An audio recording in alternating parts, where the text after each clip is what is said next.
ബിസ്മില്ലാഹിർ റഹ്മാനിർ റഹീം. ഗുലിബത്തിർ റൂം ഫീ അദ്നൽ അർളി വഹും മിൻ ബഅദി ഗലബിഹിം സയഗ്ലിബൂൻ ഫീ ബിദ്ഇ സിനീൻ. ഗുലിബത്തിർ റൂം, ക്രിസ്ത്യാനികളായ റോമക്കാർക്ക് പരാജയം സംഭവിച്ചു. ഫീ അദ്നൽ അർളി, ഭൂമിയിലെ ഏറ്റവും താഴ്ചയുള്ള പ്രദേശത്ത്. അദ്നൽ അർള്, the lowest point on earth. ഞാൻ മക്കളോട് ചോദിക്കട്ടെ, ലോകത്ത് ഏറ്റവും സമുദ്രത്തിന്റെ സീ ലെവലിൽ നിന്ന് ഏറ്റവും താഴെ കിടക്കുന്ന മണ്ണ് എവിടെയാണ്? ഭൂമിയിലെ ഏറ്റവും ലോവസ്റ്റ് പോയിന്റ് എവിടെയാണ്? ഫലസ്തീനിന്റെ അടുത്താണ്. വിശുദ്ധ ഖുർആൻ ഉപയോഗിച്ചു ഫീ അദ്നൽ അർളി, അള്ളാന്റെ ഭൂമിയിലെ ഏറ്റവും താഴ്ന്ന പ്രദേശം. ദനാ യദ്നു, അദ്ന എന്ന് പറഞ്ഞാൽ the lowest, അത് സൂപ്പർലേറ്റീവ് പ്രയോഗമാണ്. Lowest point on earth.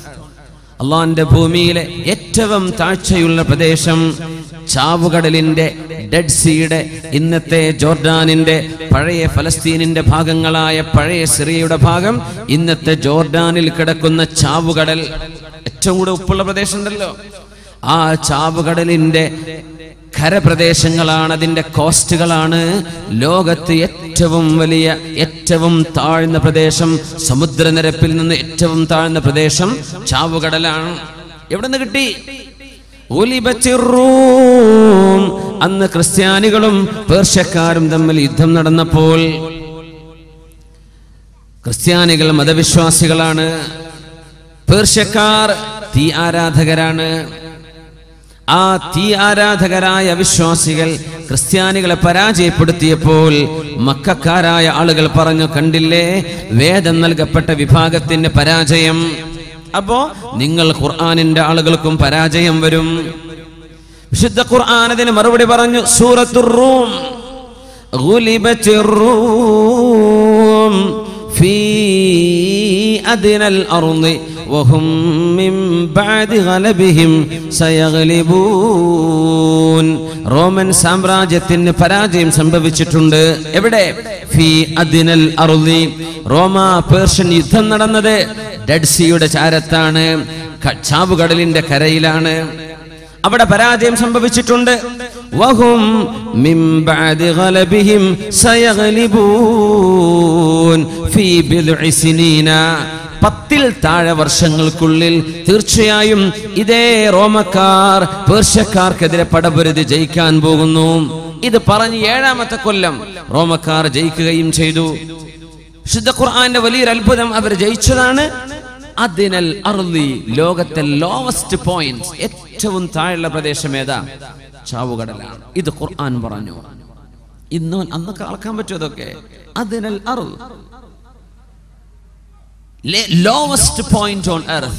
ശുദ്ധ ഖുർആൻ പറഞ്ഞ റോമക്കാർക്ക് പരാജയം സംഭവിച്ച ചാവുകടലിന്റെ പ്രദേശങ്ങളാണെന്ന് ഇന്ന് ലോകത്തിന് കണ്ടെത്താൻ പറ്റിയ അത്ഭുതമല്ലേ പരിശുദ്ധ കലാമിൽ. സുബ്ഹാനല്ലദീ അസ്റാ ബിഅബ്ദിഹി ലൈലൻ മിനൽ മസ്ജിദിൽ ഹറാം. ഇസ്രായിനെ കുറിച്ച്, മിഅ്റാജിനെ കുറിച്ച് അത്ഭുതം പറയുമ്പോൾ അല്ലാഹു പ്രയോഗിച്ച പ്രയോഗമാണ് സുബ്ഹാന. ഏറ്റവും പരിശുദ്ധനായവൻ അല്ലാഹു പരിശുദ്ധനാണ്. അത്ഭുതം നടക്കും പറയുന്ന വാക്ക. അതേ പ്രയോഗം സൂറത്തു യാസീനിൽ അല്ലാഹു പറയുകയാണ്. സുബ്ഹാനല്ലദീ ഖലഖൽ അസ്വാജ കുല്ലഹാ മിമ്മാ തുംബിതുൽ അർളു വമിൻ അൻഫുസിഹിം വമിമ്മാ ലാ യഅലമൂൻ. സുബ്ഹാനല്ലദീ, അല്ലാഹു പരിശുദ്ധനാണ്. ഖലഖൽ അസ്വാജ കുല്ലഹാ, എല്ലാറ്റിനെയും ഇണകളായി പടച്ച അല്ലാഹു പരിശുദ്ധനാണ്. ബിസ്മില്ലാഹിർ റഹ്മാനിർ റഹീം. സുബ്ഹാനല്ലദീ ഖലഖൽ അസ്വാജ കുല്ലഹാ മിമ്മാ തുംബിതുൽ അർളു വമിൻ അൻഫുസിഹിം വമിമ്മാ ലാ യഅലമൂൻ. അല്ലാഹു പരിശുദ്ധനാണ്. ഖലഖൽ അസ്വാജ കുല്ലഹാ, എല്ലാറ്റിലും ഇണകളെ പടച്ചവനാണ് അല്ലാഹു. സുബ്ഹാനല്ലദീ ഖലഖൽ അസ്വാജ കുല്ലഹാ, എല്ലാറ്റിലും ഇണകളെ പടച്ചവനാണ് അല്ലാഹു. മിമ്മാ തുംബിതുൽ അർളു, ഭൂമി മുളപ്പിക്കുന്നതിലും. വമിൻ അൻഫുസിഹിം, മനുഷ്യരിലും ഇണകളുണ്ട്, സസ്യങ്ങളിൽ ഇണകളുണ്ട് എന്ന് പറഞ്ഞ ആണും പെണ്ണെന്ന് പറഞ്ഞ പോലെ സസ്യങ്ങളിലും masculine feminine, male and female മരങ്ങളിലുണ്ട്. ഇത് നമുക്കറിയാവുന്ന വിഷയമാണല്ലോ. അപ്പോഴല്ലേ കായ്ക്കനികൾ ഉണ്ടാവൂ. ഇനി എന്താ ഖുർആൻ പറഞ്ഞത്? വമിമ്മാ ലാ യഅലമൂൻ, അവരറിയാത്ത പലതിലും ഇണകളുണ്ട്. ഈ ലോകം സൃഷ്ടിക്കപ്പെട്ട വസ്തുക്കളുടെ പേരെന്താ? മൂലകങ്ങൾ എന്ന് പറയും മലയാളത്തിൽ, എലമെന്റ്സ് അല്ലെ. മൂലകങ്ങളുടെ ഏറ്റവും ചെറിയ കണികൾക്ക് നമുക്ക് എന്ത് പറയും? ആറ്റം. ഒരു ആറ്റത്തിന്റെ ഉള്ളിൽ ന്യൂക്ലിയസ് ഉണ്ട് അല്ലെ. ആറ്റത്തിന്റെ ഉള്ളിൽ കറങ്ങുന്ന സാധനങ്ങളുണ്ട്. എന്തൊക്കെയാണ്? Electron, proton, neutron. Neutron chargeless, charge ഇല്ലാത്തത്. ഇലക്ട്രോണുകൾക്ക് നെഗറ്റീവ് ചാർജ്, പ്രോട്ടോണുകൾക്ക് പോസിറ്റീവ് ചാർജ്. എല്ലാറ്റിലും negative and positive. മൂജബയും സാലിബയും.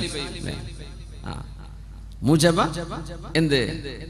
Positive. സാലിബ negative. Negative and positive, ഈ ചാർജുകൾ ഇല്ലാത്ത ഒരു സാധനമില്ല ലോകത്തെ എല്ലാ സാധനവും. അങ്ങനെ ഒരുപാട് നെഗറ്റീവ് പോസിറ്റീവുകൾ ഈ മൈക്കിന്റെ ഉള്ളിൽ കടന്ന് പ്രവർത്തിക്കുന്നത് കൊണ്ടാണ് നമുക്ക് കേൾക്കാൻ കഴിയുന്നത്, എനിക്ക് പറയാൻ കഴിയുന്നത്. എല്ലാറ്റിലും നിങ്ങൾ അറിയാത്ത പലതിലും ഇണകളുണ്ട്. ലോകം സൃഷ്ടിച്ചത് ആറ്റം കൊണ്ട്. സർവ്വ ആറ്റങ്ങളിലും ഇലക്ട്രോണും പ്രോട്ടോണുകളും ഉണ്ട്. പിന്നെന്താ അത്ഭുതം! അന്ന് ഖുർആൻ ഇറങ്ങുന്ന കാലത്ത് അവരോട് അങ്ങനെ പറഞ്ഞു കൊടുക്കാൻ പറ്റുമോ? ആറ്റങ്ങളുണ്ടെന്ന്. അവരെന്താ ആറ്റം? അറബികൾക്ക്, അറാബികളായ ആളുകൾക്ക് എല്ലാറ്റിലും ഇണകളെ പടച്ചവനാണ് അല്ലാഹു.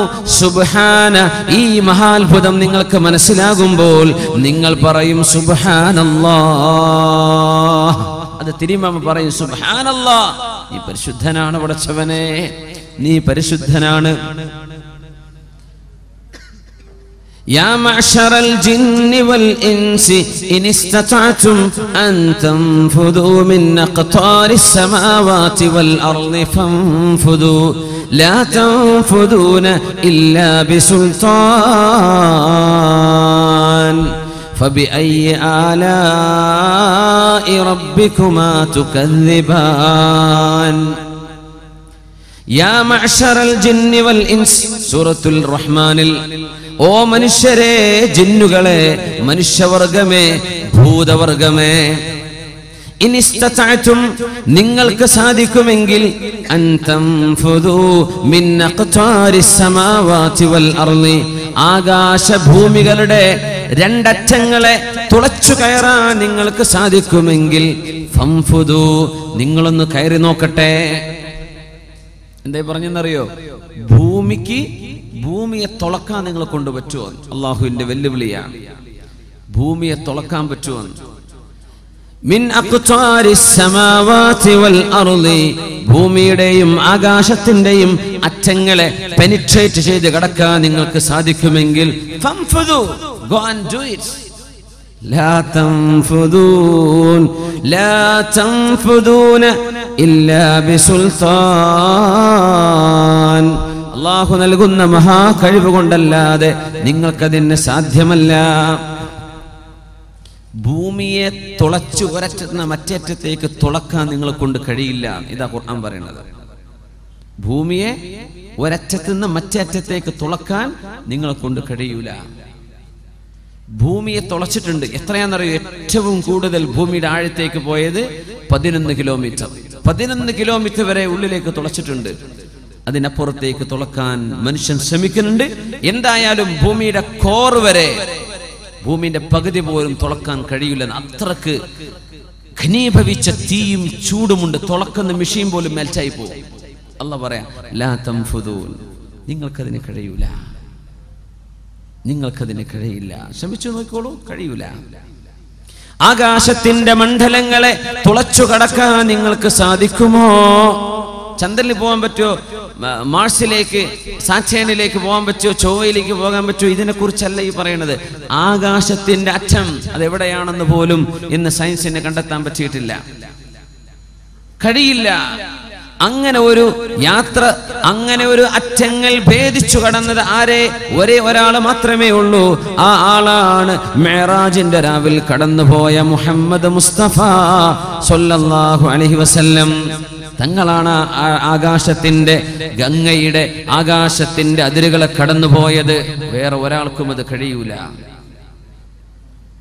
വിശുദ്ധ ഖുർആൻ പറയുന്നു, മിൻഹാ ഖലഖനാകും വഫീഹാ നുഈദുകും വമിൻഹാ നുഖ്രിജുകും താറതൻ ഉഖ്റാ. ഇത് വലിയൊരു അത്ഭുതമാണ്. മിൻഹാ ഖലഖനാകും, മയ്യിത്തിനെ നമ്മൾ ഖബറിലേക്ക് വെക്കുമ്പോൾ പറയുന്ന വാക്കാണത്. മണ്ണിൽ നിന്നാണ് നിങ്ങളെ ഞാൻ പടച്ചത്. വഫീഹാ നുഈദുകും, മണ്ണിലേക്ക് തന്നെ നിങ്ങളെ ഞാൻ മടക്കും. വമിൻഹാ നുഖ്രിജുകും താറതൻ ഉഖ്റാ, ഒരിക്കലൂടെ മണ്ണിൽ നിന്ന് നിങ്ങൾക്ക് ഞാൻ പുനർജന്മം നൽകും. ഇത് പഠിക്കാനുള്ള വിഷയം എന്താണെന്നറിയോ? ഭൂമി വിട്ട് മനുഷ്യൻ എങ്ങനെ സഞ്ചരിച്ചാലും ശരി, മരിക്കണമെങ്കിൽ ഭൂമിയിലേക്ക് മനുഷ്യൻ തിരിച്ചു വരുന്നതാണ്. ചന്ദ്രനിൽ പോയാലും ശരി, ചൊവ്വയിൽ അവിടെ ഒന്നും ഖബറടക്കേണ്ട ആവശ്യം വരില്ല. ഒരു മനുഷ്യനും സ്പേസിൽ പോയി മരിക്കാൻ പോകുന്നില്ല. മരിക്കാൻ ഭൂമിയിലേക്ക് തിരിച്ചു വരും. അതുകൊണ്ട് കൽപ്പന ചൗള ലാൻഡ് ചെയ്തുകൊണ്ടിരിക്കെ ഏതാനും സെക്കൻഡുകൾ ബാക്കി നിൽക്കെ മയ്യിത്താവാൻ ഭൂമിയിലേക്ക് തിരിച്ചെത്തിയത്. വലിയൊരു സ്പേസ് എക്സ്പെഡിഷൻ കഴിഞ്ഞിട്ട്. ഓർമ്മല്ലേ? എന്താ കാരണം എന്നറിയോ? അള്ളാന്റെ വാക്കാ, വഫീഹാ നുഈദുകും, ഭൂമിയിലേക്ക് തന്നെ നിങ്ങളെ ഞാൻ മടക്കി കൊണ്ടുവരും. അവിടെ പോയിട്ട് ഫ്ലാറ്റ് എടുത്തോ, അതൊന്നും വിഷയമല്ല. മരിക്കാൻ ഈ മണ്ണ് വേണം. ഇവിടെ നിന്നാണ് നിങ്ങളെ ഞാൻ പടച്ചത്. അതുകൊണ്ട് ഇത് ഖുർആനിന്റെ വെല്ലുവിളിയാണ്. മനുഷ്യൻ സ്പേസിൽ പോയി മരിച്ചാലും അവന്റെ ഡെഡ് ബോഡി കിടക്കാൻ ഭൂമിയല്ലാത്തൊരു മണ്ണ് അല്ലാഹു നിശ്ചയിച്ചിട്ടില്ല. ആകാശം എന്ന് പറയുന്ന ഫ്ലൈറ്റ് സഞ്ചരിക്കുന്ന വായു ഭൂമിയുടെ ഭാഗമാണത്. അന്തരീക്ഷം ഭൂമിന്റെ ഭാഗമാണ്. അതിനുള്ളിൽ മരിക്കാം. പക്ഷേ മയ്യിത്ത് ഭൂമിന്റെ ഉള്ളിലാണ് കിടക്കുന്നത്. വഫീഹാ നുഈദുകും, ഭൂമിയിലേക്ക് നിങ്ങളെ ഞാൻ തിരിച്ചു കൊണ്ടുവരും. ഖുർആൻ പറഞ്ഞ അത്ഭുതമാണ്.